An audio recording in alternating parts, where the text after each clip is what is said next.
Welcome to In My Opinion 4, Castlevania, Lords of Shadow 2. Lords of Shadow 2 takes place centuries after the defeat of Dracula, who was once known as the holy man, Gabriel Belmont.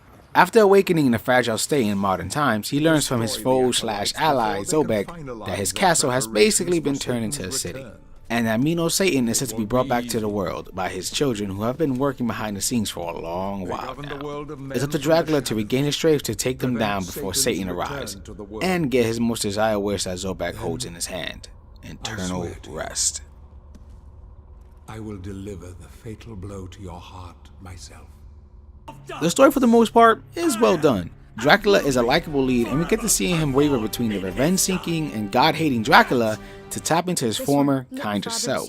He's not just like, blah, I'm gonna kill everyone cause I'm mad and stuff. The rest of the cast does get enough screen time so we don't forget they exist and fill their roles just fine.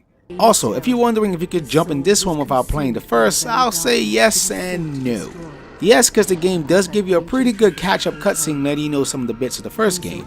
You especially can skip the spin-off game Mirrors of Fate if you want to. I also say no because while it does cover some of the first game, it doesn't let you know every single thing. Sadly, the conclusion of the story trips and falls on its face. It left me saying, wait, that's it? As it just didn't feel conclusive. And being that this is Mercury Steam's last entry for the series, it just makes it worse. Like the first game, this is a hack and slash. I guess a good comparison is something in the vein of God of War. You have 3 weapons at your disposal. Your base whip weapon, which has a ton of range to keep enemies away. The void sword, which has special freezing properties and gives you health each time you hit something. And finally the chaos claws, which are much more in your face weapons that has fire properties, break shields, and deals out the most damage. Though you don't start off with the sword and claws, as you earn them as you play. These two also have a power gauge limit, so you just can't spam to your heart's content. However, there is a way to fill them, one being spots having a refill thingy, the other is whacking the enemies to fill your meter on the bottom. Now there is a way to fill the meter much faster, and this is where the counter technique comes into play.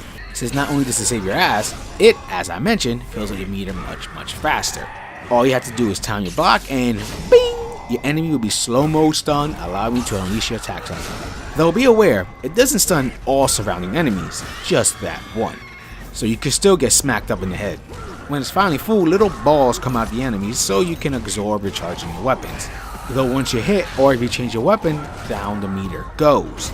And remember, you can't counter every attack, but the game makes it obviously clear what attacks these are. After you beat up the enemies for a bit, they start to glow yellow. This allows you to do a pretty gruesome death blow, which nets you some health in tight situations, and of course, nabs you some experience, which brings us to the next part, which is boosting your weapons up. With the experience, you'll be unlocking new moves in each weapon's skill tree, and once you unlock that move and keep on using said move, you will fill its ball. Once it's full, you can start adding it to your master meter for that weapon, thus making said weapon even stronger. There's also items that you can use to help yourself in combat, like a semi-freeze hourglass that lets you beat the crap out of your enemies and earn extra experience. Or you can just turn into a big old dragon, wiping out everyone. The combat may start off slow, but with the constant new combos added, the tougher enemies that appear to keep you on your toes, and a counter system that works pretty dang well, you're treated to a fun and responsive combat system. Sadly, the game does try to induce stealth sections in certain spots.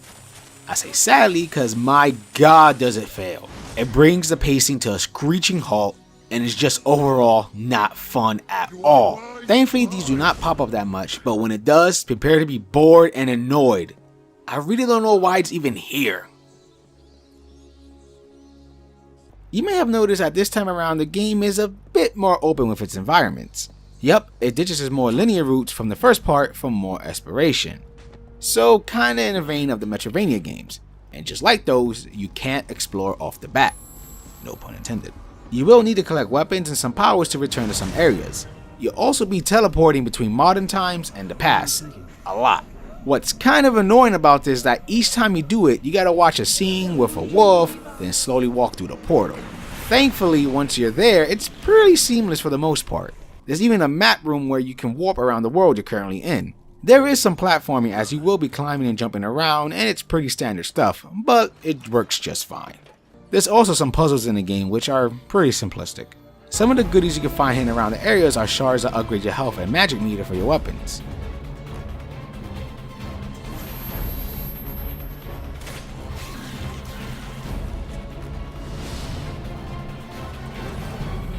There are also some corpses you'll find that have notes of their last moments. And some spots contain lore of the world itself, making the world feel that more interesting. Also, be sure to break every damn thing you see when you enter a room, since doing so nets you some experience and artwork. You'll also run into ruins that upgrade your item amount, but most importantly, there's ruins that unlock Klydos challenges. Collecting 4 of these will unlock the challenges that have certain goals in them, like not using a certain weapon, or kill the enemies within a certain time of each other, or complete all goals in one shot, and so on. They can get pretty damn tough, but are pretty fun as well, and is a nice addition to replayability. Also, don't worry about missing anything, as after you beat the game, you can explore all you want. If you're having trouble finding these items, you can always use your dodo egg to help you out, as it sends out any item no matter how far it is. If by chance you're still missing anything else, it could be in that shop that opens up after saving a character. You also need to come here as well to participate in those Klydos challenges I mentioned.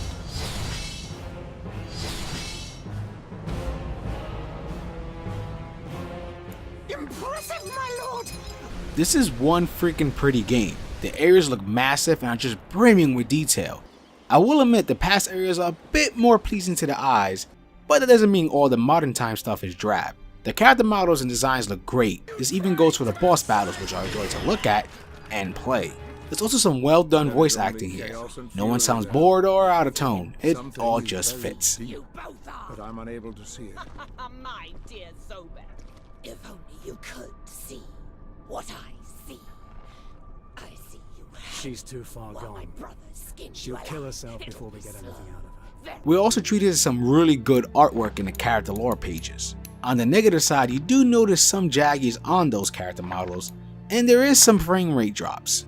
This was a problem with the first game as well. Here it mainly happens with exploration. During combat it's pretty smooth with not much lag or frame rate breaks.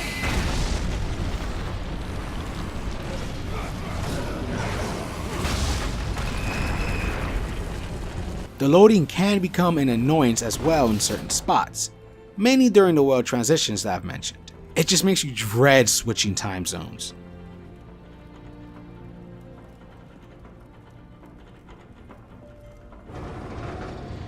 Mercury Steam did a fine job taking the Castlevania franchise and putting their own spin on it. The combat is fun and responsive, the visuals are a treat to the eyes, especially the character designs. There's also a good amount of replay value with exploring every little bit of the world for goodies and the challenges you could take on. There's even a new game plus option, with a harder difficulty to conquer. Though the game has some cracks with frame rate issues, loading issues, and the craptacular stealth sections. They also dropped the ball when it came to the final confrontation and the end of our hero's tale. That being said, it's still a tale worth seeing through to the end. I hope you enjoy my thoughts on this game, and for gamer's sake, keep gaming.